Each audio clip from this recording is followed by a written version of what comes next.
My name is Marco. I'm 29 years old and I'm a software engineer. To be honest, before I met Giulia, my love life could be described as a disaster. It was a perfectly ordinary Wednesday afternoon, and I was working as usual in that little cafe in the center of Rome. As a freelance software engineer, I loved the atmosphere, the old brick walls, the mellow espresso, and the hustle and bustle of the eternal city outside the window. Just as I was engrossed in debugging a piece of code, the door to the cafe was pushed open. I subconsciously looked up, and at that very moment, my world stood still. She wore a simple white dress, her curly brown hair draped casually over her shoulders. The sunlight filtered in through the glass door behind her, gilding her entire being. I couldn't help but hold my breath. I watched as she gracefully made her way to the counter, skillfully ordering in Italian. Suddenly, her purse slipped to the floor.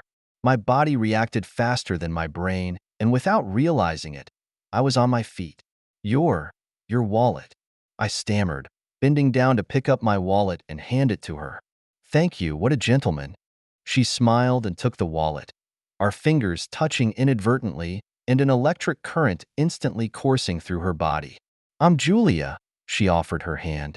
Marco, I said as I took her hand and tried to sound less nervous. I work here, I work here a lot.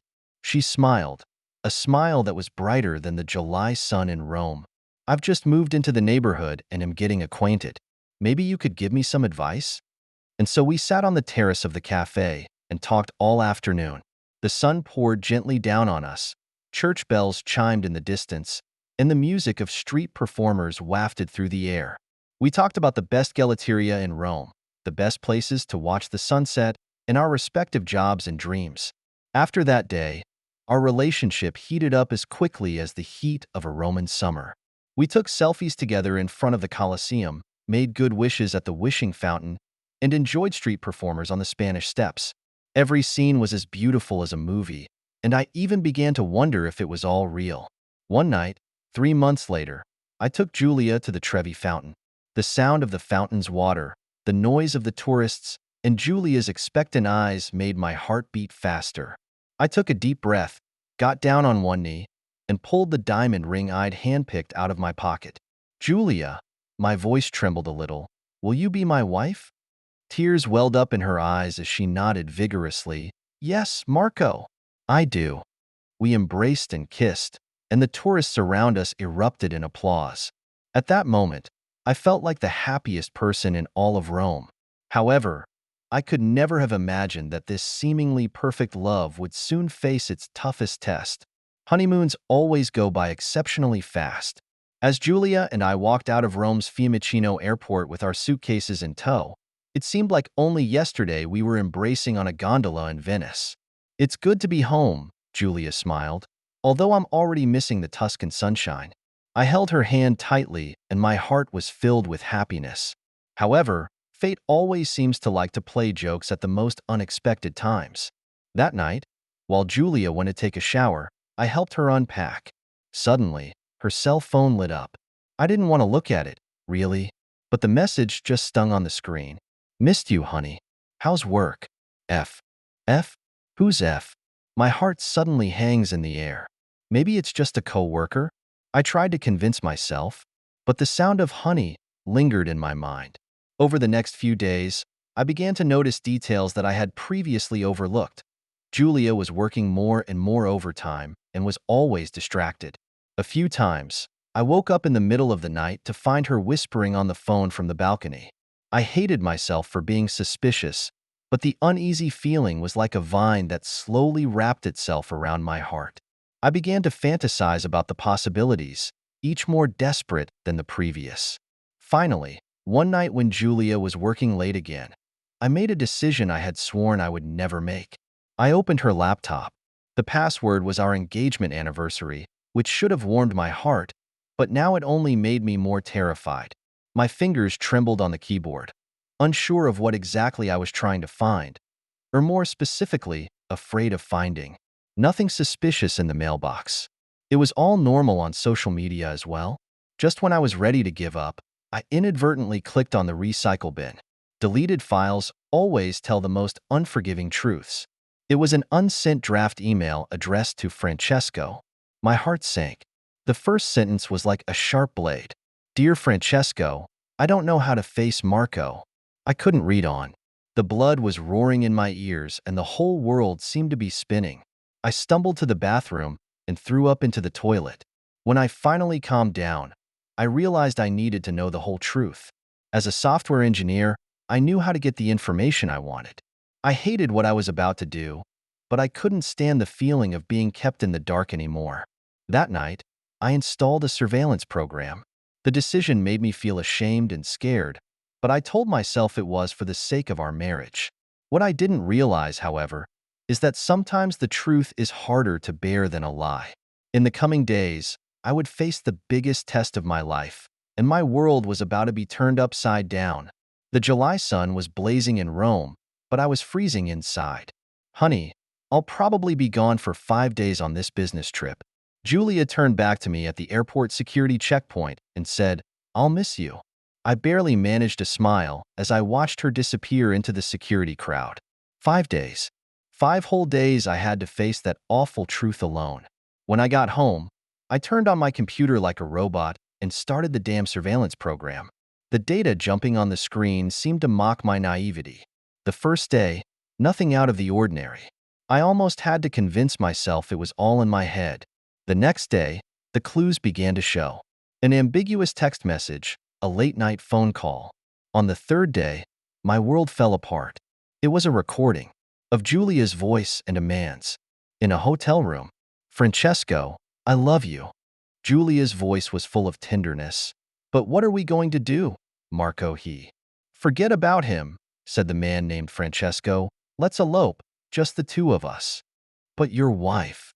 I'll take care of it. Besides, she's due in 3 months. I took off my headphones and my stomach lurched. Not only was Francesco Giulia's co-worker, but he was a married man, and his wife was pregnant. The realization made my heart feel as if it was being squeezed hard. I stumbled to the bathroom and threw up into the toilet. In the mirror, I looked pale and hollow-eyed. Was this still me? Where was the Marco who used to be happy as a clam? For the next 2 days, I went through every message, every photo of Giulia like a madman. I found more evidence, each one like a sharp knife, plucking my heart open again and again. When I finally came back from this nightmare, I found myself curled up in the corner of the living room with bottles of wine and uneaten pizza scattered around me. I don't know how long I'd been passed out, but it was dark outside the window. I needed help. I needed someone to tell me that it wasn't real, or that even if it was, I could get through it. My trembling fingers traced over the screen of my phone, finally stopping on a name. Leo. Leo is my best friend, and I've known him since we were kids. He is from Brazil and came to Rome as a transfer student without speaking a word of Italian. It was my initiative to help him, and we have been inseparable ever since. The moment the call was answered, my tears finally broke. Leo, I choked out, I need you. I heard the sound of a motorcycle starting on the other end of the line.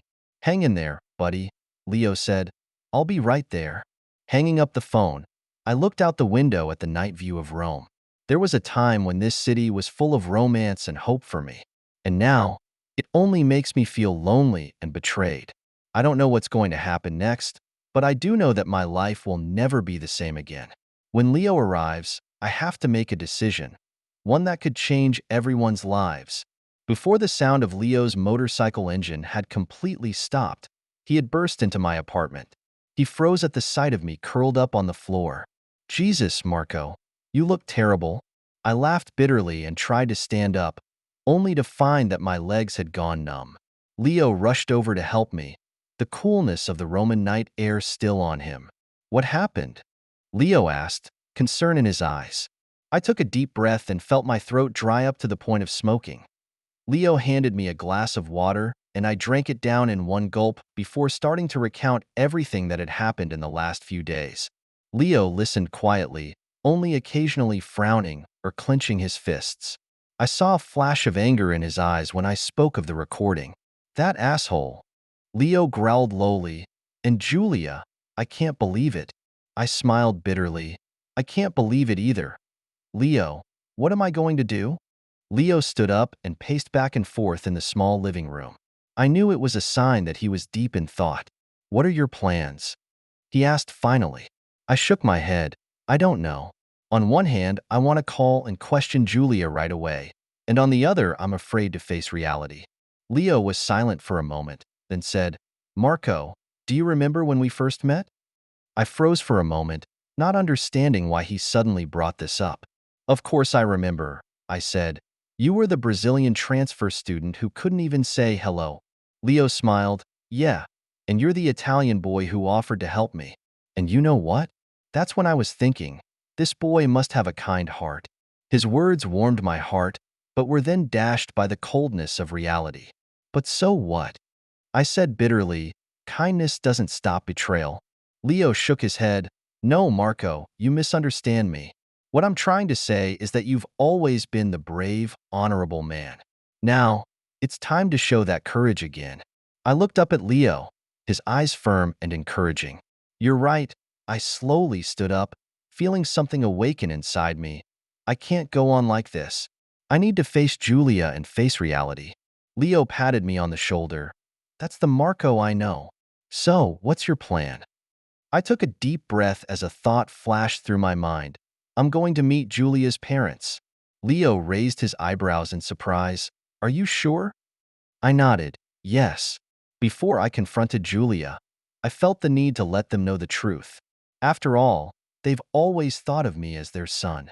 Leo thinks for a moment, then says, "Well, if you think it's the right thing to do, I'm with you. I'll accompany you." I looked at Leo gratefully. Having such a friend by my side at a time when the world seemed to be turning upside down was my greatest comfort. "Thank you, Leo," I said, my voice catching a little. "You're welcome," Leo smiled. "That's what friends are for, isn't it?" We packed up briefly and left the apartment. Sitting on the back of Leo's motorcycle, I felt the night breeze of Rome on my face. The city was still beautiful, but at the moment, every corner of it was colored with betrayal in my eyes. I don't know what's going to happen next, but I do know that no matter what the outcome is, I have to face it with courage. Because it's not just about me and Giulia, it's about my own dignity and principles. My heart raced as our motorcycle headed in the direction of Giulia's parents' home. I was about to uncover the painful truth that would change all of our lives forever. It's a quiet, cool night on the outskirts of Rome, and Leo's motorcycle is parked in front of Giulia's parents' typical Italian country house, the roar of the engine harsh in the silence. I stood in front of the door, my hands shaking involuntarily. Leo patted my shoulder in silent encouragement. Taking a deep breath, I rang the doorbell. The door opened and Giulia's father Antonio appeared in the doorway. A look of surprise appeared on his kind face. "Marco, did something happen?" "Uncle Antonio." I tried to control my voice. "Can I come in and talk?" Antonio looks at Leo and me in confusion, then sidles up to let us in. In the living room, Giulia's mother, Sophia, was sitting on the couch watching TV. When she saw us, she immediately stood up. "Marco, honey, what's going on?" Sophia asked with concern. "Is Giulia okay?" Hearing Giulia's name, I felt a pang of heartache. "Auntie Giulia, she's fine." But my voice began to tremble. Leo saw this and immediately took over. "Marco has something important to tell you guys. Maybe we should all sit down." We were sitting around on the couch in the living room. Antonio and Sophia had worry and confusion written all over their faces. I took a deep breath and began to tell what I had found out. As I recounted the story, the atmosphere in the room grew more and more somber. Tears began to well up in Sophia's eyes, and Antonio's expression grew more and more somber. Sophia suddenly covers her mouth and lets out a low sob when I talk about the recording. Antonio clenches his fists, knuckles white. "Are you sure, Marco?" said Antonio, his voice low and dangerous. "Are you sure you haven't misunderstood anything?" I smiled bitterly and pulled my cell phone out of my pocket. "I hope I'm misunderstanding, Uncle Antonio." But I played the recording. Giulia and Francesco's voices echoed in the silent living room, each word like a sharp blade piercing our hearts. A terrible silence falls over the room as the recording ends. Sophia cries silently and Antonio's face is horribly somber. "My daughter. How could?" Sophia muttered. her voice filled with pain and disbelief. Antonio lurched to his feet and began pacing back and forth across the room. I had never seen him so angry. That asshole. He suddenly roared. That fucking Francesco. I'm going to. Antonio, calm down. Sophia sobbed. The most important thing right now is. Before she could finish her sentence, Antonio turned to me. Marco, boy, I don't know what to say. I apologize to you for Giulia's behavior. I shook my head. No, uncle, it's not your fault. I came here because I think you guys have a right to know the truth. And I paused. I need your advice. What should I do? Antonio and Sophia looked at each other. Then Sophia said softly, Marco, you're a good boy. Whatever you decide, we'll support you. But what? I trailed off. Sophia wiped her eyes. But maybe you should give Giulia a chance to explain. I know she did wrong, but explain? I laughed bitterly. What else is there to explain? Antonio sighed heavily. Marco, I feel your pain. If I were you, I'd probably just fight that asshole. However, Sophia is right. Regardless of the outcome, you should talk to Giulia face to face. I was silent. On the one hand, I wanted to end this immediately, but on the other hand, I longed to hear Giulia's explanation, even if it was in vain. Just then, the doorbell rang again. We were all taken aback and looked at each other. Antonio went to open the door, and a few moments later I heard a familiar voice. Dad, why is Leo's car outside? Did something happen? It was Giulia. My heart skipped a beat. I didn't expect to confront her here, but fate seems to have its own agenda. Giulia's smile froze when she walked into the living room and saw the look on all our faces. What's going on here? She asked in confusion. I stood up and looked her straight in the eye. In this moment, I felt a surge of strength inside me that I had never felt before. Giulia, I said calmly, we need to talk. The atmosphere in the room froze instantly. I knew that the conversation that followed would change our lives forever. But whatever the outcome, I was ready to face the truth in our future, or rather, our respective futures. The air in the living room seemed to freeze. Giulia's confused gaze swept back and forth between me and her parents before finally stopping on me. Marco, what's going on? Why are you here? There was a hint of unease in her voice. I took a deep breath and tried to keep my composure. Giulia, your recent business trip, how was it? She blinked, seemingly surprised by the question. Not bad. It's not bad. What's wrong? I laughed bitterly and pulled my cell phone out of my pocket. Really? Then maybe you can explain this. I pressed play, and the room instantly blared with the same conversation I'd heard a million times before. Giulia's face instantly turned pale. Marco, it's not, she stammered, but I raised my hand to interrupt her. No, Giulia, please don't say it's not what you think it is. My voice was surprisingly calm. I already know everything. You and Francesco, your affair behavior, and your plans. Tears started to come to Giulia's eyes. Marco, I'm sorry. I'm really sorry. I don't know why this happened. I felt a wave of exhaustion hit me. Why, Giulia? Aren't we happy? Our wedding plans, our future? I don't know. She cried out in sudden hysteria. Maybe it's work stress. Maybe it's, I don't know. Francesco, he gave me a different feeling. I heard Antonio let out a low growl behind me while Sophia whimpered softly. Different feelings? I repeated, feeling a pang of heartache. What about the way I made you feel? All those times we spent together, all those promises, what did they all mean to you? Giulia dropped to the couch and burst into tears. Marco, please forgive me. I've made a terrible mistake. We can start over, I promise. I shook my head and interrupted. Giulia, you know what? I used to think you were my whole world. I closed my eyes and countless images flashed through my mind. The heartbeat when we first met, the cozy stroll hand in hand through the streets of Rome, the tears in her eyes when I proposed. Each image was so beautiful, yet so far away. But now, I opened my eyes and looked straight at her. I realized that truly loving someone doesn't hurt them like that. Marco, please give me a chance. Giulia choked out. I took a deep breath. Giulia, I forgive you.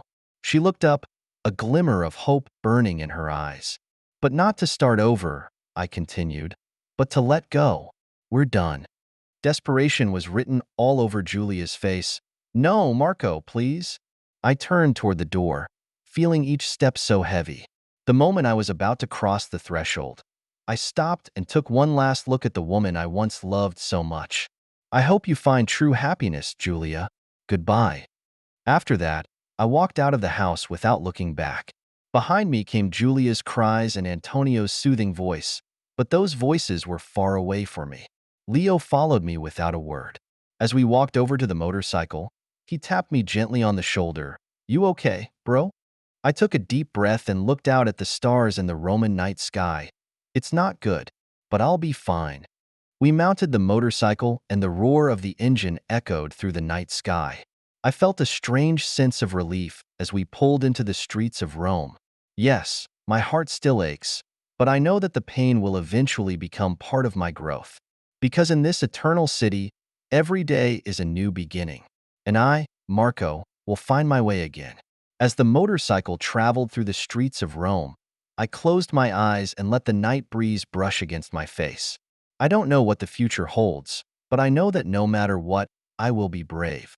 Because this is life, this is love, and this is the story of being in Rome. Mornings always come extra early in Rome. The sunlight poured onto my face through the cracks in the curtains, and I opened my eyes to find myself lying on the couch in Leo's house. The memories of last night came flooding back and I couldn't help but rub my temples. Awake? Leo's voice came from the kitchen, accompanied by the roar of the coffee machine. Would you like an espresso? Thanks, bro. I sit up and take the cup of coffee Leo hands me. Leo sat down across from me and looked serious. So, what are you going to do next? I took a sip of my espresso, the bitter flavor spreading across my tongue. I think it's time to meet Francesco's wife. She has a right to know the truth. Leo nodded. Do you need me to go with you? I shook my head. No, this is something I should face alone. An hour later, I stood at the bottom of Francesco's apartment building. Taking a deep breath, I rang the doorbell. The door opened and a woman with a large belly appeared in the doorway. She looked at me confused. And you are? Hello, I'm Marco. I tried to keep my voice steady. I have something important to tell you about your husband, Francesco. Her expression went from confused to wary. What's wrong with Francesco? I hesitated, then said, maybe we could go in and talk? She hesitated for a moment, but finally sidestepped and let me in. Over the next half hour, I told her everything I knew. With every word, I could see her face grow paler. You mean? Her voice trembled. Francesco and your wife. I nodded, feeling a pang of pain. I'm so sorry, and I know this must be a huge shock to you, especially when you're pregnant. But I think you have a right to know the truth. She suddenly covered her face and cried silently. I stood there, not knowing what to do. Just then the door opens and Francesco walks in. Seeing me and his crying wife, his face instantly turned pale. Marco? What are you doing here? His wife looked up, anger burning in her eyes. Francesco, you asshole.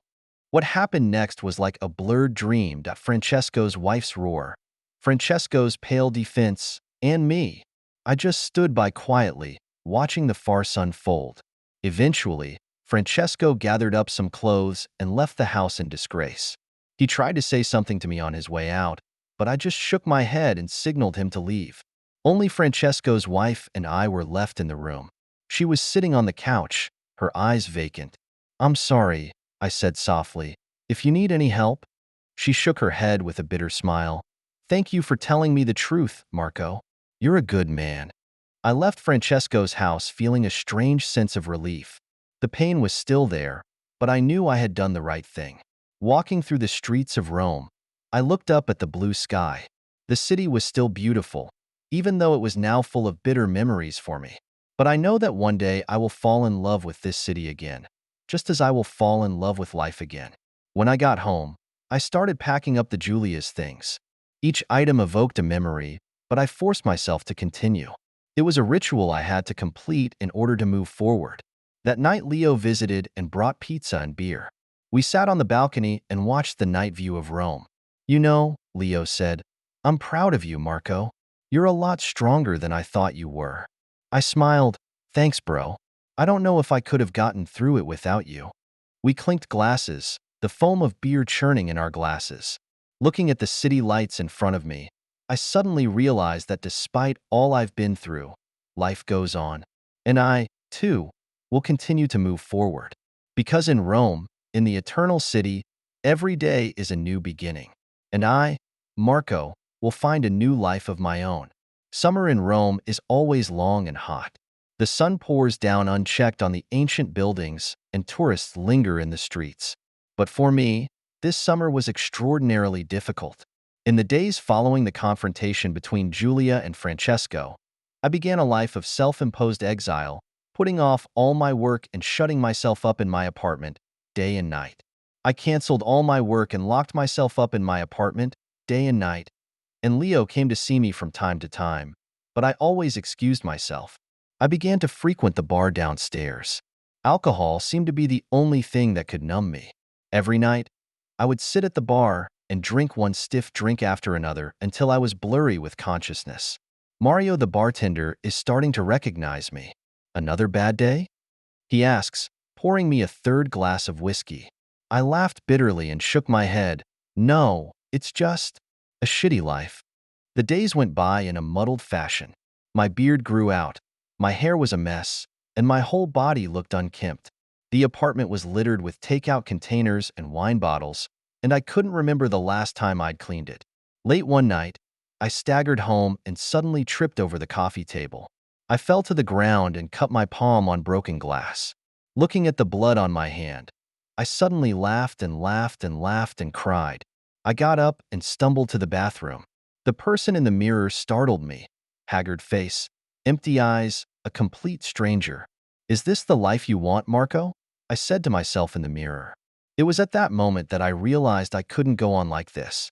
I opened the medicine cabinet and stared at the bottles of pills inside for a long time.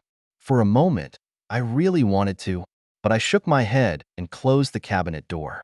No, this wasn't the way to solve the problem. I picked up my cell phone and dialed Leo's number. Marco? There was concern in Leo's voice. Are you okay? Leo. My voice caught a little.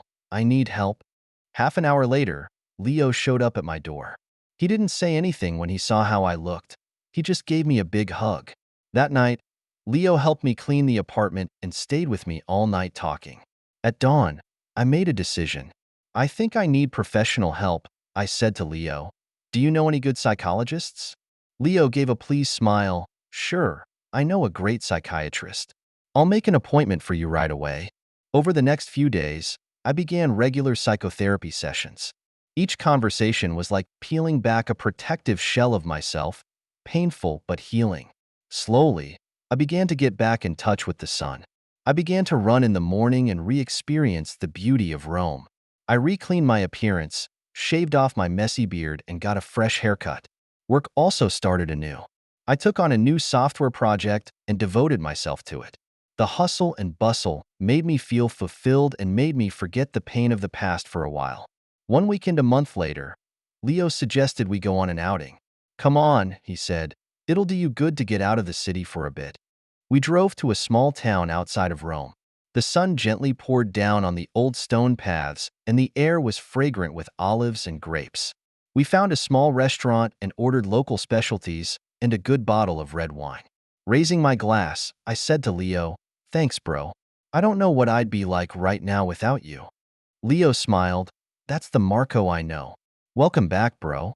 Sitting there, listening to the mellifluous sound of bells in the distance, I felt something inside me slowly healing. I knew that the wound was still there, but it didn't hurt as much anymore. On the way back, I looked out the window at the scenery speeding by and suddenly had an idea. Leo, I said, I think I need to make some changes. What changes? He asked curiously. I took a deep breath. I want to go adopt a cat. Leo froze for a moment, then burst out laughing. Good idea. New life, new beginnings, right? I nodded and felt a warmth well up in my chest. Yes, a new life, a new beginning. My story is far from over in this eternal city. Fall in Rome comes silently. One morning, I pushed open the window to find the leaves already beginning to yellow. A cool breeze brushed my cheeks as if to remind me of the passage of time. Today is adoption day. I said to myself, a new beginning. Leo drove me to an animal shelter in the suburbs. Along the way, I felt both excited and nervous. The idea of getting a cat used to exist only in my future plans with Giulia. Now it became a reality that I faced alone. The shelter was filled with the purring of various animals. The staff took us on a tour of the cattery, describing each cat. Suddenly, a pair of green eyes caught my attention. It was a gray and white kitten that was curled up quietly in a corner. "How about this one?" I asked. The staff member broke into a smile. "Ah, this is Speranza. She was abandoned on the street a few months ago, very scared of life, and no one wants to adopt her yet." Speranza, Italian for hope. I knelt down and whispered her name.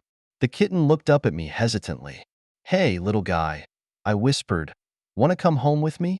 As if understanding my words, Speranza slowly walked towards me and rubbed her head against my hand.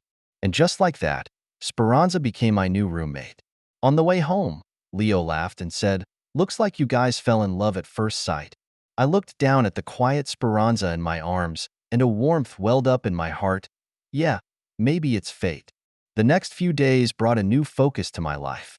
I woke up in the morning to feed the cats, came home in the evening to entertain them, and took Speranza out on the balcony to sunbathe on the weekends. Her presence brought life to my apartment and warmth to my heart. The other night, I was sitting on the couch working when Speranza jumped up and curled up in my lap. I stroked her soft fur and suddenly realized that this was the first time in a long time that I had felt truly at peace. "Thank you, little one," I whispered, "for choosing me." As time passed, I began to reintegrate into a social life. I attended a few parties organized by my colleagues and even worked up the courage to go to a bachelorette party. I can't say I've completely let go of the past yet, but at least I'm starting to try to move on. One Sunday afternoon, I took Speranza for a walk around the piazza near the Trevi Fountain. This used to be a frequent spot for Giulia and me, but now it's just one of the many beautiful corners of Rome. I sat on a bench by the fountain and watched the tourists scramble to toss coins for wishes. Speranza lay quietly on my lap, enjoying the fall sunshine. Suddenly, a voice interrupted my thoughts. "Hello. May I ask you the name of this cat? She's so cute." I looked up and it was a blonde, blue-eyed foreign girl, probably in her early 20s. She spoke Italian with a distinct accent, but it sounded beautiful.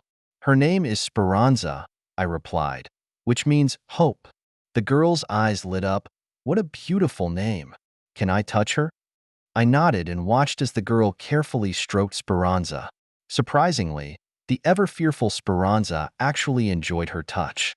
"My name is Sophie," the girl introduced herself. "I'm visiting Rome."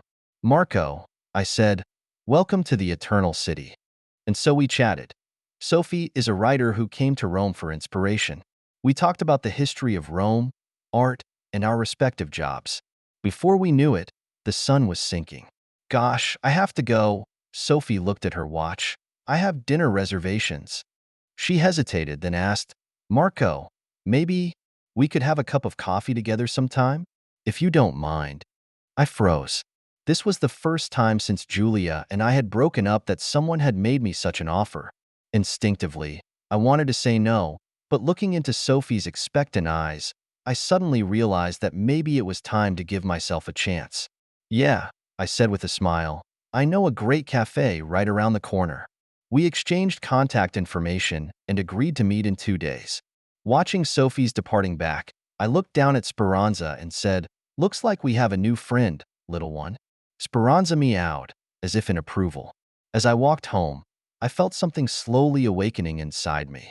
Maybe this won't develop into anything. Maybe it's just a normal friendship. But either way, it was a new beginning.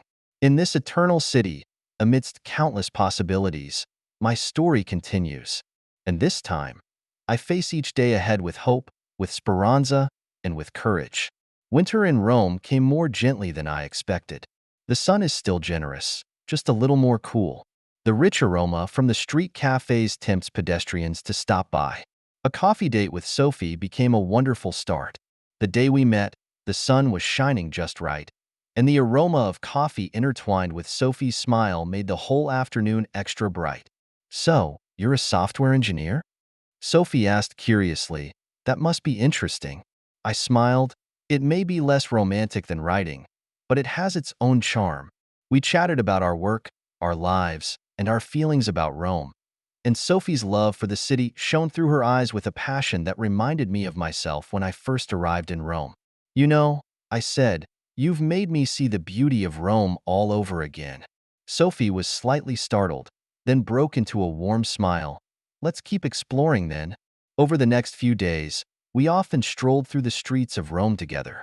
Sometimes it was watching the sunset from the Spanish Steps, sometimes it was searching for hidden treats in the alleys, and sometimes it was just sitting in the park, watching the Speranza chase the falling leaves. Sophie's presence allowed me to reacquaint myself with a city I thought I already knew like the back of my hand. Through her eyes, I saw a different side of Rome, not just steeped in history, but vibrant in the present. However, just when everything seemed to be going in the right direction, fate once again gave me an unexpected twist. I was working from home that day when I got a text from Giulia out of the blue. "Marco, can I see you for a minute? There's something I want to say to you." My heart sank hard when I saw this message. Memories of the past came flooding back like a tidal wave, and for a moment I didn't know how to respond. Just as I hesitated, Speranza jumped onto my lap and looked up at me with her big eyes. I gently stroked her fur and suddenly realized that I'm no longer the Marco who would be haunted by the past. I took a deep breath and replied, "Okay, I'll see you tomorrow afternoon, same place." The next day, I went to the cafe where Giulia and I first met. The moment I pushed open the door, I felt a trance, as if I had traveled back in time. Giulia was already sitting there, and when she saw me come in, she stood up with an apprehensive smile on her face. "Hi, Marco," she whispered. "Thanks for wanting to come." I nodded and sat down. Looking at her up close, I realized that my heart no longer beat as violently as it used to. The pain that had once taken my breath away had now turned into a faint nostalgia. Giulia took a deep breath and began to speak. "Marco, I know it's probably too late, but I still want to apologize to you. I made a terrible mistake and hurt you and myself. I've been doing a lot of soul searching this whole time." I listened quietly, watching the tears in her eyes. There was a time when how I wanted to hear those words. But now, all I felt was a sense of peace. "Giulia," I interrupted, "thank you for apologizing. But you know what? I've already forgiven you." She looked at me in surprise. "Really?" I nodded. "Yes. Not to start over, but so that I can truly let go. I've learned a lot about myself and about love in this time, too." We chatted for a while longer about how each of us was doing. When we said our final goodbyes, Giulia said, "I'm glad to see you're doing well, Marco. You deserve the best." Walking out of the cafe, I breathed deeply of the Roman air. The sky was blue and the sun was bright, just as clear as my mood. I took out my cell phone and sent Sophie a message. "Are you free tonight? I want to take you somewhere." That night, I took Sophie to one of the highest observation decks in Rome.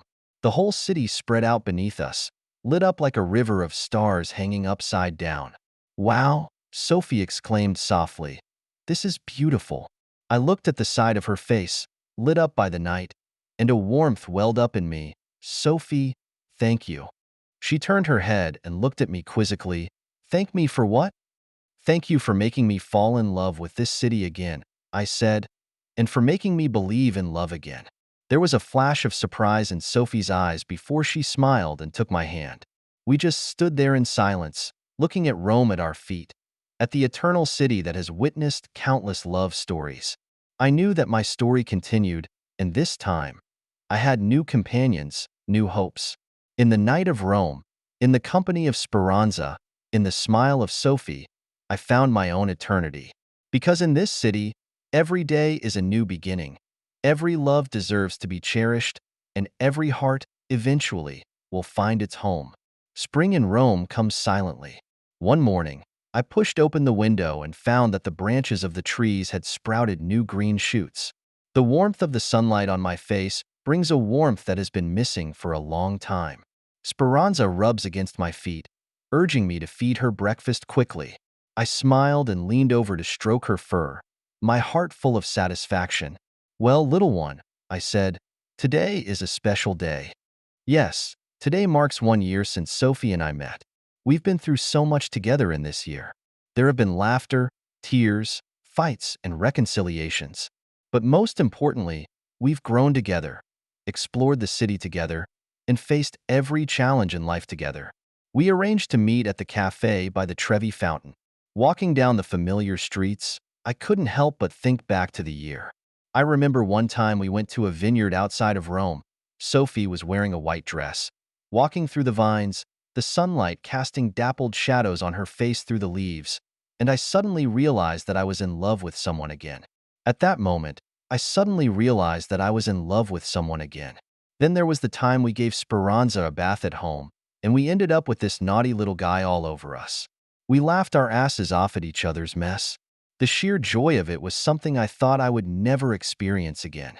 Of course, there were tough moments, and Sophie got a job offer to go to New York, which we argued about for a long time. In the end, I was the one who encouraged her to pursue her dream. That long-distance relationship wasn't easy, but it made our bond stronger. Now Sophie has returned to Rome where she has found a new job. We have also entered a new phase in our relationship. Walking up to the entrance of the cafe, I saw Sophie already sitting there waiting for me. The sunlight poured over her blonde hair, making her whole body seem to glow. "Hey!" I walked over to her and gave her a quick kiss on the forehead. "Sorry to keep you waiting." Sophie smiled and shook her head. "No, I just got here too." There was a hint of wryness in her eyes. "You look preoccupied today. What's wrong?" I acted as if nothing had happened. "Nothing. Just thinking about the year we've known each other." Sophie winked. "Yeah, time flies." We chatted about the past year and reminisced about the good moments. As we talked, I suddenly stood up. "Marco," said Sophie, looking at me quizzically. I take a deep breath and pull a small box out of my pocket. Sophie's eyes go wide. "Sophie," I got down on one knee. "You've made me believe in love and fall in love with life again this past year. Will you continue exploring the eternal city with me?" Sophie's eyes glistened with tears as she nodded her head vigorously. "Yes, Marco, I do." We embraced and kissed, and the tourists around us erupted in applause. It was a scene that reminded me of when I got down on one knee in front of the Giulia over a year ago. But this time, everything was different. In the evening, we celebrated at home with a bottle of champagne. Speranza seemed to sense our joy and was extra active, twirling around our feet. Sophie leaned over my shoulder and whispered, "You know, Marco, I'm really grateful that fate brought us together." I kissed the top of her hair. "Me too. You know what? You're like Rome, making me discover something new every day and love you more every day." Sophie smiled. "Then we have a lot of places to explore together in the future." I nodded. "Yeah, our story is just beginning." Looking out the window at the night view of Rome, I felt a sense of peace and happiness that I had never felt before. This city has witnessed my pain, my growth, and my new love. And now it will continue to witness our future. In this eternal city, every day is a new beginning.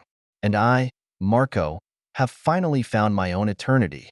Not in the grand buildings, not in the glittering history, but in Sophie's smile, in Speranza's purr, in this little world we've created together. This is my Roman story, a story of loss, of rebirth, and ultimately of loving again. In Rome, in love, eternity is never far away. It is just waiting, waiting for us to be ready to embrace it. Thank you for taking the time to listen to today's story. If you enjoyed it, please like and subscribe if you haven't already. If you have a story to share about your own or someone else's experience, please feel free to contact me. Take care.